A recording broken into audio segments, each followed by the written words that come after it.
number of women that we saw in the hospital. A terrible tragedy. Courage by those that were taking pictures, and the mother of one of those young women that were taking pictures is here with us today. Unfortunately, she died because of this action. But what courage by the folks of the camp. And so my condolences are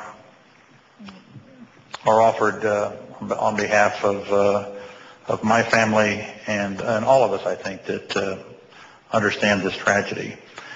Clearly, there has to be an investigation, and people need to be held accountable for this tragedy. Delisting the MEK is clearly the right thing to do, and it's way past time to do that. And then there has to be some permanent structure put in place to make sure that the residents of Camp Ashraf are protected.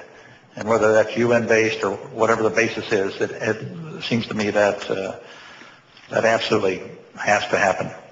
I think where the change goes in the future is uncertain, but at least right now there is a glimmer of hope for a lot of the Middle East that they can break out of the tradition of lack of an education that prepares them for opportunities in the 21st century. And so there's this glimmer of hope. Isolated as a failed state with a form of government that is not conducive to being effective, for the people to be effective in this particular century. The problem with Iran.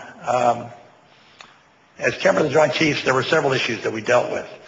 The first one, before we even went into Iraq, as we're going into Afghanistan, we had to remember that Iran had weapons of mass destruction, that they proliferated these weapons of mass destruction, that they sponsored terrorism, and were always trying to influence their neighbors. When we finally did go into Iraq, I remember the day when we had the evidence, and Porter, this might have been before you, or it could have been on your watch, where we had the evidence of the arms, the weapons that were being sent from Iran into Iraq to kill primarily U.S. forces. And these, specifically what I'm talking about, were the shaped charges that defeated some of the armor that we had put on our vehicles to protect against the improvised explosive devices. The armor was pretty effective against the improvised explosive devices, but not so effective against the shaped charges. And so we had to continue to modify our weapons.